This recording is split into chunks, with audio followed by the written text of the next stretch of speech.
আল্লাহ কেন আরবকেই বেছে নিয়েছিলেন এর পেছনে বেশ কয়েকটি কারণ ছিল।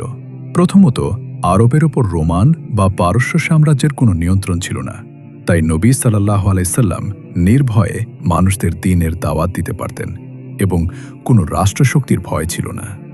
দ্বিতীয়ত, আরব ভূখণ্ডটি আফ্রিকা, এশিয়া এবং ইউরোপের ঠিক মাঝখানে অবস্থিত ছিল। মক্কা থেকে সিরিয়া, ইয়েমেন, ভারত এবং দক্ষিণ আফ্রিকার দিকে রাস্তা চলে গিয়েছিল, অর্থাৎ মক্কা ছিল কেন্দ্রবিন্দু। এছাড়া আরবের মানুষদের স্মৃতিশক্তি খুব প্রখর ছিল।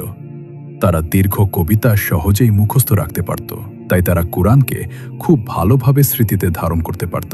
কোরআনের আরবি ভাষাগত সৌন্দর্য তাদেরকে সহজেই আকৃষ্ট করেছিল। পাশাপাশি এই লোকেরা রুক্ষ মরুভূমিতে টিকে থাকার কারণে শারীরিকভাবে এবং মানসিকভাবে ভীষণ শক্তিশালী ছিল, আর এমন মানুষদের পক্ষেই সারা বিশ্বে ইসলাম ছড়িয়ে দেওয়া সম্ভব ছিল। সবচেয়ে বড় কথা হলো, তারা হযরত ইব্রাহিম আলাইহিসসালামকে নবী হিসেবে মানত এবং আল্লাহকেও বিশ্বাস করত, কিন্তু পাশাপাশি মূর্তি পূজাও করত। তাই তাদেরকে সত্য বোঝানো তুলনামূলক সহজ ছিল। এসব কারণেই আল্লাহ আমাদের প্রিয় নবী সাল্লাল্লাহু আলাইহি ওয়াসাল্লামকে আরবে পাঠিয়েছিলেন।